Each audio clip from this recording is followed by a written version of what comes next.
জাতির জনক নিয়ে কথা বললে 5 বছর কিংবা 10 বছর কারাদণ্ড।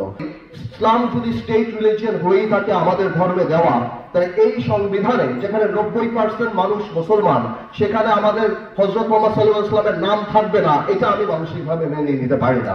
আমি মনে করি অনেক, আমি জানি অন্য আইনে আছে যে ধর্মীয় অনুভূতিতে আঘাত আনলে 2 বছর কারাদণ্ড, কিন্তু অন্য আইনে আবার এও আছে যে জাতির জনক নিয়ে কথা বললে 5 বছর কিংবা 10 বছর কারাদণ্ড।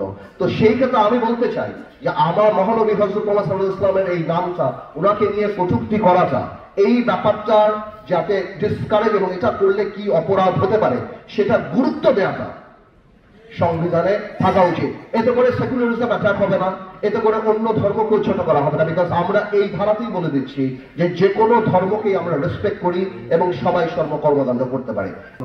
আপনি প্রবাসীদের কাছ থেকে টাকা কামাই করছেন, গার্মেন্টস এর মালিকরা তো লেকশোর ওয়েস্টিন হোটেলে কনফারেন্সে সরকারকে তাদের অধিকারের কথা বলে। আমার শ্রমিক ভাইদের তো রাজপথ ছাড়া কোনো উপায় নাই, তারা তো রেডিসনেও যেতে পারে না, লেকশোরেও যেতে পারে না, তাদেরকে আপনি রাস্তায় নামান, আর রাস্তায় নামার পর পুলিশ তাদেরকে পেটায়। তো আমার কথা হলো, তাদের অধিকারের কথা বলার জন্য পার্লামেন্টে যদি 3টা মানুষ থাকে, 2টা মানুষ থাকে, বা তাদের অধিকার নিয়ে কথা বলে প্রবাসী এবং শ্রমিকদের নিয়ে, আমি মনে করি যত জনসম্পৃক্ত করা যায়। ভাই, আমাদের উপলব্ধি করতে হবে গত 50 বছরে আমরা রাজনীতিবিদরা মানুষ থেকে দূরে সরে গিয়েছি। রাজনীতির কথা শুনলে মানুষ দূরে সরে যেত। আমাদের এখন সবভাবে আমাদের কাজে কর্মে ওই ইচ্ছা, ওই প্রয়াস থাকতে হবে যত সম্পৃক্ত সাধারণ মানুষকে, সাধারণ মানুষের অধিকার রক্ষার প্রক্রিয়াকে আমাদের সাথে, সংসদের সাথে সম্পৃক্ত করা যায়। তাহলে আমরা মহিলা এমপিকে কোটা দিয়ে রাখলাম, যেখানে মমতাজ যারা ছিলেন ওনারা এমপি ছিলেন। এই মহিলা কোটা দিয়ে তার মানে কি নারী হলেই আপনি এমপি হতে পারবেন? This can be a qualification.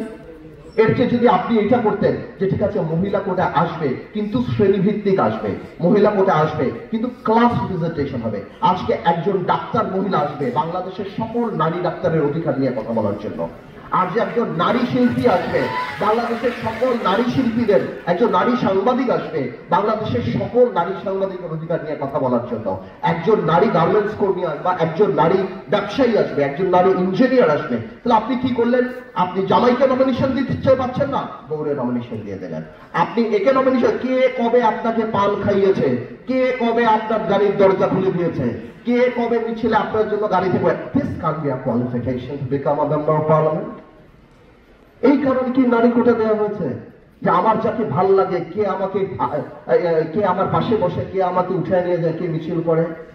তো আমি মনে করি 30 জন নারী যদি আমরা প্রপারলি ইউজ করি, এর মানে 30টা ইনস্টিটিউশনকে আমরা অ্যাকোমোডেট করছি বাংলাদেশ পার্লামেন্টে, যারা মানুষের অধিকারের কথা বলবে।